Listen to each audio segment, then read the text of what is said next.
Yeah. Uh, wenda tubwireho gatoya Safi Madiba sigaye atuye umukunzi wamukunze kera ubu wibereye iyo ngiyo akeneye kumenya ngo Safi uyu munsi ari kubarizwa hehe.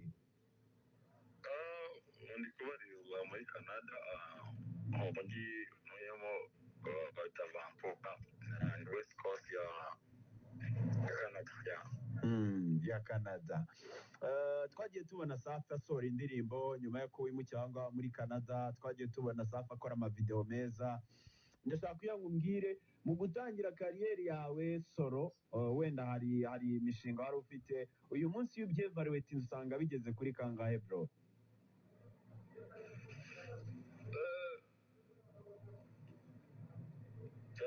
navuga ko bigeze ku rwego rwiza kubera ko ni ibintu mba narateguye ko buri bintu long terme ntabwo gutangira akarere biba byoroshye kuko urumva ntabwo biba byoroshye, ariko navuga ko bigeze nko ku 8 ku 10 bitinze ku 8 ku 10 kuko nabanje gukora indirimbo iyo utangiye kariyeri solo nyine ugomba gukora ibihangano byawe, so nabikoze ni nayo mpamvu natangiye kugira ngo bya bihangano nagiye nkora byose nanjye bigeze ku bantu noneho babigeze utaha.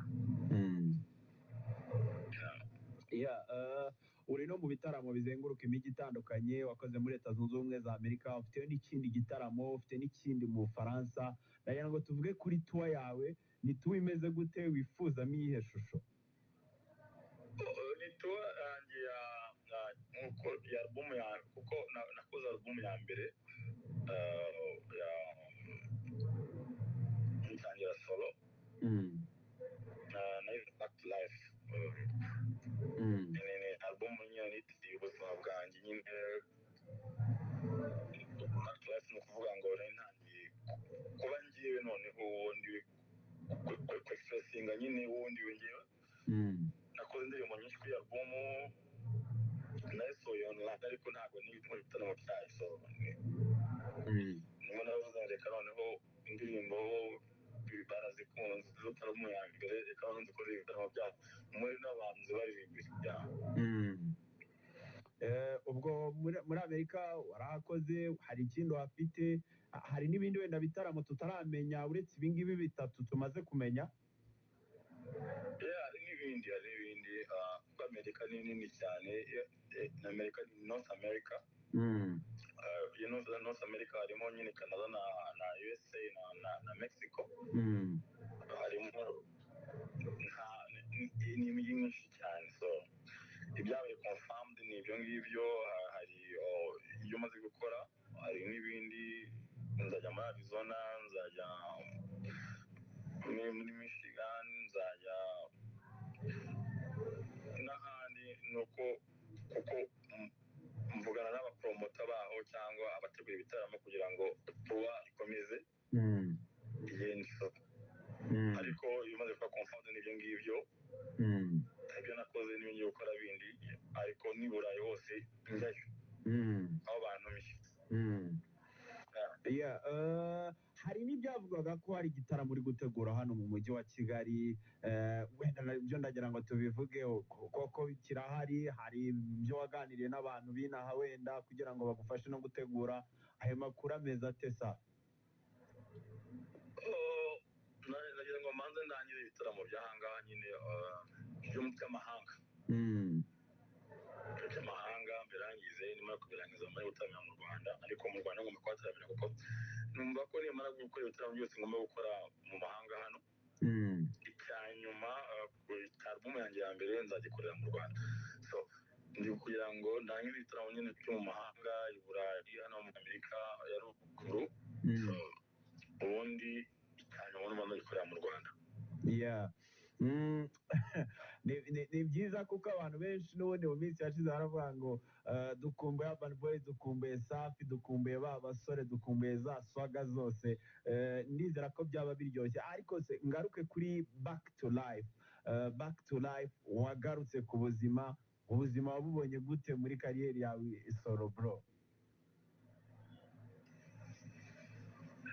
ntabwo biba byoroshye kuko iyo mu itsinda kandi rikomeye so ugomba no gukomeza kariyeri yawe solo ntabwo ari ibintu biba byoroshye ko abantu bimwe na bimwe bifata nk'aho wenda watengushya abantu ariko burya ubuzima nyine burakomeza abantu no gukura n'umuntu akayakora ibintu bye ntabwo ari ibintu biba byoroshye ariko tuza kubikora burya imana yagusize amavuta yagusize ngewe ibyo nakoze mu itsinda nabikoze ariko hari ibintu nagomba gukora nkanjye nka Safi Madiba so nibyo ndi gukora nibyo nahise nkora so ariko ntabwo byibagirwa n'ibyo nakoze mu itsinda kuko byose ni umuziki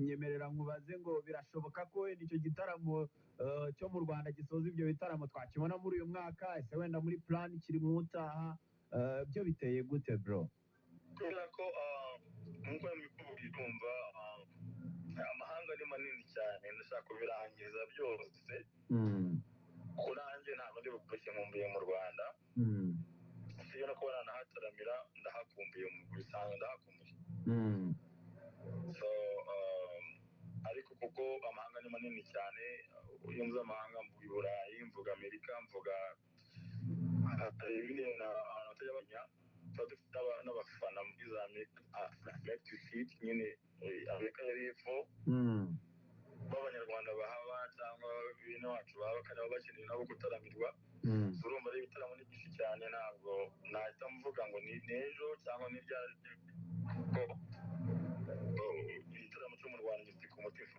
gutaramira abanyarwanda bifite ku mutima uko bigenda kose ngomba kubataramira mu minsi ishize twanabonye ko wabonye impapuro bwenegihugu mu kwemera gutura muri Canada bivuze iki ku muziki wawe hari icyo biza kuwushyigikiraho hari icyo bizagufasha hari opportunity wenda bivuze ko naririmba ahantu hose ku isi bitangoye kuko mu ma-challenges abantu bagiye tugira nk'abanzi nyarwanda ni ukuba ufite umufana muri Polande cyangwa muri Brazil cyangwa ufite abafana ahantu runaka ariko ntubashe kubagera kubera ko ushaka ibyangombwa biravunana so biravunana ariko burya iyo ufite ibyangombwa bigufasha kwegera abafana bawe no kubaririmbira byihuse so biri mu bintu nabanje no gukemura nabwanirika abafana se nzabageraho gute bigoye kubagera kuko umuntu aragutumira ati amakomenti cyangwa mu matelefoni twakira ese mwaje mu kuturirimbira muri Vietnam kuko burya ntabwo abantu bajya bishyiraho agaciro ko burya abanyarwanda bakisi cyangwa muri rusange abantu baba bakeneye kuririmbirwa baba bakeneye gutaramirwa ariko nubibona na leta yacu iri kubikora iri kudufashamo kugira ngo umuntu ajya abasha kuririmba no muri Afurika urabizi hari ibihugu bimwe na bimwe abantu baka amaviza so biragora kujya kwaka amaviza biragute bigora njyewe nabonye ndimo kunsarinjinga navuga ko sinaka umuntu ajya abyuka mu gitondo agakurikira mu muri Australia ntabinze kujya mu guca muri immigration so n'ibyo ngibyo ni cyiza rero ni ikintu cyiza kuko mbasha kuririmba ahantu hose ahantu hose wenda tugana ku musozo uraza kutwibutsa amatariki y'ibyo bitaramo bitandukanye ugiye gukorera aho ngaho muri Amerika n'ahandi hatandukanye ariko wenda unyemerere nkubaze ngo urakurikira ibibera mu Rwanda wenda mbwira surprise nk'ebyiri umaze kubona muri imyaka 3 ibyo wabonye bikagushimisha cyane byabaye muri industry yacu bikagukora ku mutima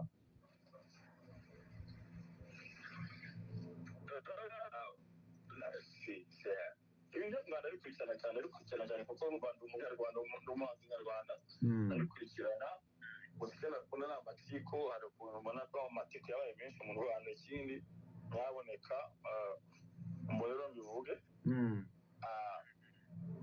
ibyo bikora ni ugushimisha ni bizinesi rwose ni bizinesi ariko abantu nabonye barabigeze umutima cyane babishyiramo amatsiko n'ibibazo cyane bitari ngombwa yewe ni umuhanzi uririmba urukundo indirimbo urukundo n'amahoro.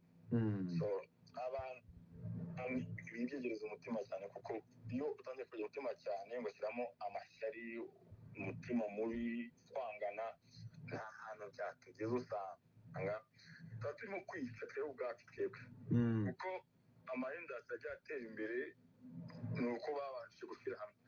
Ntabwo rero maze iminsi mbona ibintu byo gututumba mu Rwanda n'ukuntu abantu batari gukundana, kandi uko bakomeza kwangana biratuma tudatera imbere. So rero biratuma tudatera imbere, kandi biratuma ibyo abantu bubaka birasenyuka. Ntabwo ari byiza, ntabwo ari byiza. Ikintu cya mbere ni urukundo. Ikindi, iyo uri umuhanzi, uri umunyamakuru, ugomba kumenya ko inshingano zawe urazizi. Abisemo urwango, byica byinshi bituma tudatera imbere, kandi si ngombwa. Kandi igihe kirageze ngo dutere imbere, muzi amateka yacu. Igihe kirageze ngo umunyarwanda icyabakora cyose, w'umunyamakuru, w'umupromota, w'umuhanzi, w'umafilime cyangwa w'umupolitisiye, igihe kirageze ngo dutere imbere, turi mu matsiko. So ndabibona, ndabikurikirana, ariko hari ibyo nanakunze nyine. Abantu hari urwango ngenda muri ibintu turimo gukora, kandi ntabwo ruri ngombwa. Ubu unanyumva wese, urwango ngo badushyire hamwe. Nta hantu urwango rwigeze rutuma ibintu bigenda neza. Safi, uri umwe mu bantu nawe bavuzwe cyane ku mbuga nkoranyambaga. Umuntu aba yiyumva gute wenda bro, iyo umuntu bari kumuvuga cyane cyane? Akenshi tuvugwa nabi, ngenda nceceka, ariko kuko siko mbona ibyo mvuga cyangwa kuba nasubiza abantu baba bamvuga nabi. Ariko rimwe na rimwe hari igihe nyine abantu ntabwo bari strong mu buryo, ntabwo abantu imitima yabo, siko nabivuga, ntabwo ingana. Hari abasha kwakira ibintu, hari abatabyakira. njye nkanjye ndabyakira, ariko biragoye, biravunanye. Ni ibintu biba bigoye, ko buri muntu agira umutima, kandi muri umutima ni umwe. Umutima wanjye ni wawe, ni wowe wa runaka, umutima ni umwe. Safi, wenda reka tugushimire cyane kuri ubwo butumwa, ubwo tukwifuriza n'amahirwe masa mu bikorwa biri imbere.